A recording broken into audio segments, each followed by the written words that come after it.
নমস্কার। গতকাল শঙ্খ ঘোষের বেশ কিছু কবিতা পড়েছিলাম, ছোট ছোট কবিতা, সহজ সরল, মানে ভাষার জটিলতা মুক্ত, এরকম কিছু কবিতা পড়েছিলাম। অবশ্য সেই শঙ্খ ঘোষের কবিতা পড়ার আগে আমি আমার স্বভাবসিদ্ধ ভঙ্গিতে তার আগে কিছু প্রলাপ বকেছিলাম। সম্ভবত সেই প্রলাপজনিত কারণে যে বিরক্তির উদ্রেক হয়, তাতেই হয়তো আমাদের সারস্বত সমাজের কবি বন্ধু স্বজন, যারা কবিতা পড়তে ভালোবাসেন, লিখতে ভালোবাসেন, শুনতে ভালোবাসেন, কবিতা নিয়ে চর্চা ভালোবাসেন, কবিতাকে নিয়ে ভাবতে ভালোবাসেন, কবিতাকে নিয়ে স্বপ্ন দেখতে ভালোবাসেন, তারা হয়তো ওই আমার প্রলাপে বিরক্ত হয়েই শঙ্খ ঘোষের কবিতাগুলো শোনার জন্য পা বাড়াননি। তাই কাল থেকে আজ পর্যন্ত 24 ঘন্টা পেরিয়ে যাওয়ার পরেও একটি লোকেরও, একটি পাঠকেরও, একটি শ্রোতারও, একজন কবিরও সেদিকে নজর যায়নি। এটা কার ব্যর্থতা? অবশ্যই আমার ব্যর্থতা। তবে আমার ব্যর্থতা হলেও আমি আশাবাদী, 24 ঘন্টা বিফলে গেলেও, যদি আগামী 48 ঘন্টা বিফলে যায় তাও, যদি আগামী 72 ঘন্টা বিফলে যায় তাও, কোনো একদিন না একদিন কেউ আমার ওই প্রলাপের ছাই দুহাতে সরিয়ে তার ভেতর থেকে শঙ্খ ঘোষের কবিতাগুলি শুনবেন এবং কবি হিসাবে, পাঠক হিসাবে, শ্রোতা হিসাবে, কবিতার বোদ্ধা হিসাবে, কবিতার সঙ্গে সম্পর্কিত যে কোনো মানুষ নিজেকে শুদ্ধ করার সামান্যতম সুযোগটুকু গ্রহণ করবেন, এমনই আমার বিশ্বাস। আমি এই বিশ্বাস আঁকড়ে থাকতে চাই। আমার কোনো বন্ধু হয়তো পরামর্শ দিচ্ছেন যে কেউ যদি নাই শুনলো, কেউ যদি ভিউ নাই করলো, কেউ যদি লাইক নাই করলো, কেউ যদি অপছন্দও না করে, কেউ যদি সাবস্ক্রাইব নাই করে, কেউ যদি শেয়ার নাই করে, তাতে কি যায় আসে তোমার? তুমি তোমার কাজ চালিয়ে যাও। তুমি কবিতা ভালোবাসো, তুমি তা কবিতা পাঠ করে যাও। যেমন তুমি কবিতা ভালোবাসো, তুমি খাতার পর খাতা অকারণে অদক্ষতার সঙ্গে বছরের পর বছর ধরে লিখে যাচ্ছ, সেইভাবেই না হয় তুমি অদক্ষতার সঙ্গেই কবিতা পড়ে যাও। এই ধরনের পরামর্শ আসছে কিছু বন্ধুর কাছ থেকে। আর কিছু বন্ধুর কাছ থেকে পরামর্শ আসছে, তারা বলছেন যে তুমি ভাবো, চিন্তা করো, কি কারণে মানুষের কাছে এগুলো প্রিয় হয়ে উঠছে না। তোমাকে তো আলটিমেট কারোর কাছে পৌঁছাতে হবে। তুমি যদি পৌঁছাতে না পারো, পৌঁছাতে যদি না চাও, তাহলে তোমার এই কাজ করার অর্থ কোথায়? আমি এই দুই জাতীয় বন্ধুদেরই মতামতকে সম্মান করছি এবং এই দুটি যুক্তিই আমার কাছে যুক্তিগ্রাহ্য। আমি পৌঁছাতেও চাই কোথাও, আবার আমি পৌঁছাতে পারছি না বলে হতাশ হয়ে বসে পড়ব, এমনটাও নয়। আমি আমার কাজ চালিয়ে যাব এবং মুহূর্তে মুহূর্তে পাতা উল্টে উল্টে দেখব যে যা আমি পড়ে এলাম সেটা কি পড়ে এসেছি, কি জেনে এসেছি, কি শুনে এসেছি, বা যা আমি লিখে এলাম কি আমি লিখে এসেছি, কি আমি সেখানে বলে এসেছি। এই আত্ম অনুসন্ধান, আত্ম আবিষ্কার, নিজেকে চিনে ওঠার এবং নিজেকে সংশোধন করার চেষ্টা আমার জারি থাকবে। আমি শঙ্খ ঘোষের কবিতা পড়েছি, আমি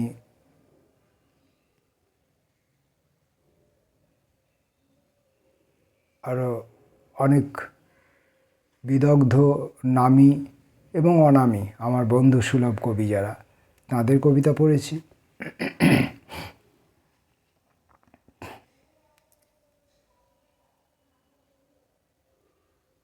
দেখা যাক,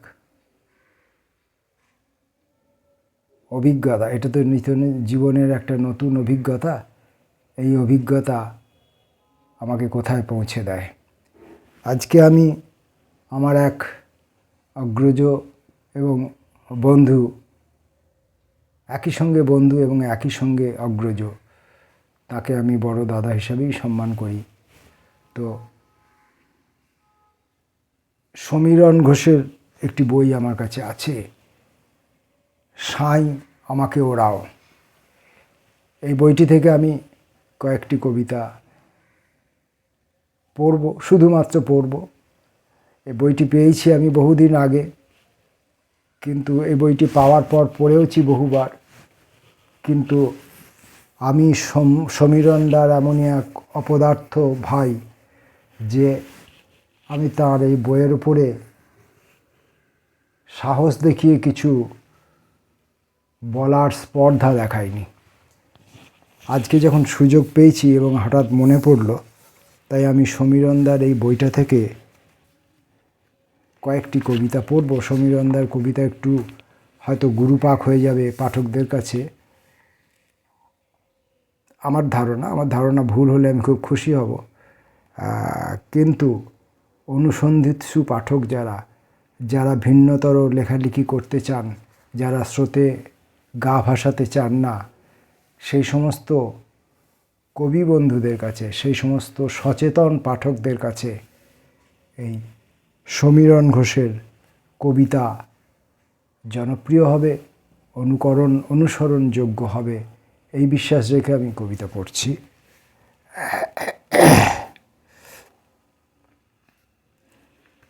বইটির নাম সাঁই আমাকে ওরাও। এই যে বইটি, সাঁই আমাকে ওরাও। সাঁই অধিরথ। ফের ভালোবাসা যদি শীষ দেয় গলির আধারে, পশ্চিমে মহাচ্ছন্ন বসি। সাঁই অধিরথ, কার আঙুল স্পর্শে এত ইন্দ্রজাল, এত তারা। আমার দিনান্ত শুধু রং উপশম, উদ্ভ্রান্ত অজর। তথাপি রাত্রি দাঁত কাল পাড়াবার, তামাক পাতার চাঁদ ছুরি চাকুময় ঘোরে রাত্রি নিশীথে। ভাঙি আর ধূলি বস্ত্র গড়াতে গড়াতে এই ভোর। ফের ভালোবাসা যদি জানলায় মোড়ক চিহ্নে জ্বলে ওঠে।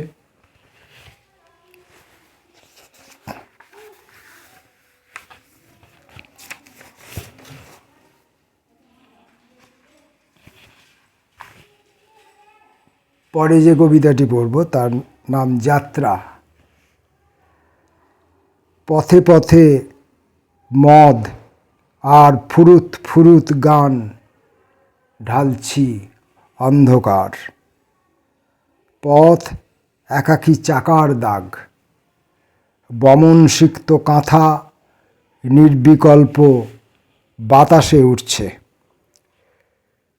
নিশীথ রমণী খোলে অজস্র সুতোর মুখ, ধূম রং গুজ্জ কেলি হরেক সেলাই। যা দিয়ে ফকিরি দেহ, ভিন অর্থে দুতক্তা আসমান। মন নিবু নিবু ধুনি শুক্রলিপি শরীর আছড়ায়, কবেকার গোয়ারের সং আখড়া দিগন্তে সাঁই শোয় পশ্চিমে মাথা, সাঁই শোয় পশ্চিমে মাথা। যাত্রা কঠিন আলো ছায়া, ছুরি চলছে রক্ত গনগন, বদ্ধভূম সদা হাস্যময় গোবিন্দ বসেছেন মহাক্রোধে, সদা হাস্যময় গোবিন্দ বসেছেন মহাক্রোধে।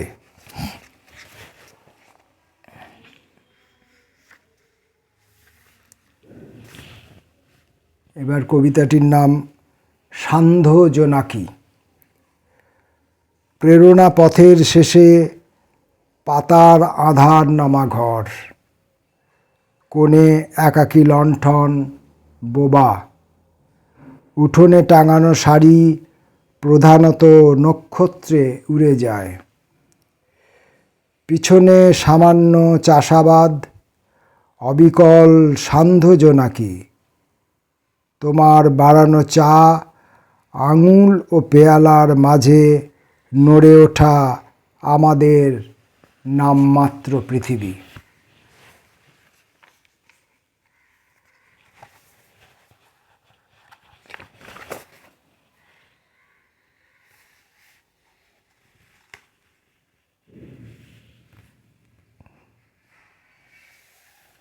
জ্যোতির্নগর।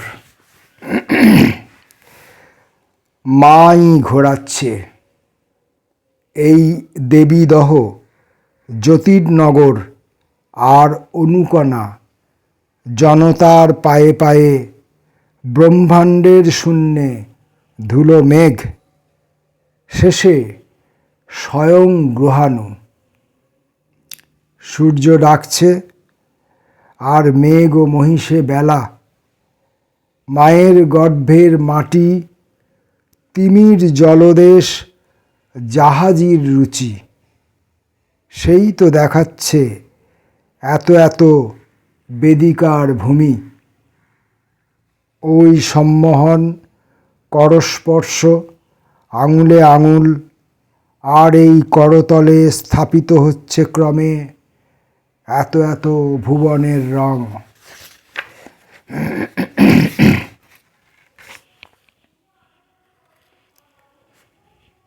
বৃষ্টি সন্ধ্যা।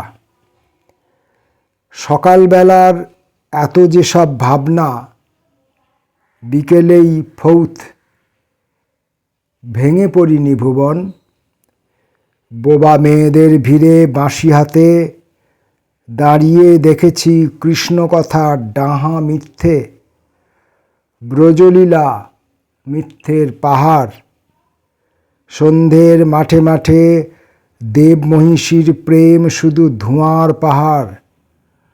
ডাক ব্যবস্থা ভেঙে পড়েনি বলেই মফস্বলে আজও আমন্ত্রণ।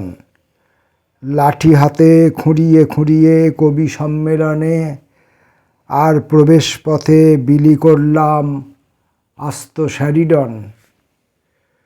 কোনো বৃষ্টি সন্ধ্যায় ভিখিরি ভেবেই এক পরী এগিয়ে দিচ্ছিল আস্ত আইসক্রিম, কিন্তু মাঝপথে এক চাকাওয়ালা রাক্ষস তাকে তুলে শূন্যে উধাও।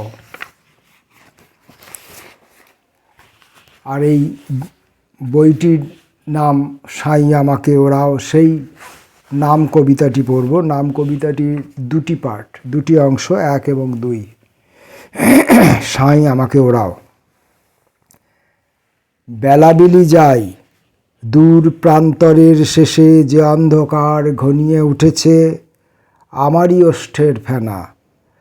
পাত্র বাড়াতেই ধুলো, চাষাবাদে যে মাত্র শস্য তাকে ঘিরে প্রেতিনী উৎসব। সাঁই ভুল জলসেচে, ভুল উলুধ্বনি বৈঠার গান। তথাপি ভ্রমণ শেষে নৌকোতলের কাঠ আহরণে ভুল। সহস্র গ্রীবার নিচে থমকে থাকা হতাশ্বাস, এইমাত্র এসেছি পথিকের আলোয়ান জব্বা মাথার টুপি খুলে সান্ধ্য আহার, প্রণাম অগ্নি বায়ু জল তারা অন্ন ও মাটির পাত। কাঠুরের কাজ আমার হলো না, মধু সংগ্রহ আমার হলো না, আয়ু পরিসর পথ রাত্রি আর উপদ্রুত মেঘ এলো অন্ধকার ঝরাতে ঝরাতে। এই দ্বিতীয় অংশটি দু লাইনের। ভাষা ভুবনের পাশে আমার অহৈতুকী জামা ধুলো ও ঘূর্ণিতে ডুবে শুধুই পতঙ্গের দিন। ভাষা ভুবনের পাশে আমার অহৈতুকী জামা ধুলো ও ঘূর্ণিতে ডুবে শুধুই পতঙ্গের দিন। সাঁই ঝাঁপ তুলে আমাকে ওড়াও। এই কবিতাগুলি পড়লাম, নিশ্চয়ই ঠিক করে পড়তে পারিনি। কবিতার মর্ম উদ্ধার করতে না পারলে ঠিক করে পড়া যায় না, এটা আমি জানি। আর আমার সেই অক্ষমতা সমীরণদা নিশ্চয়ই ক্ষমা করে দেবেন।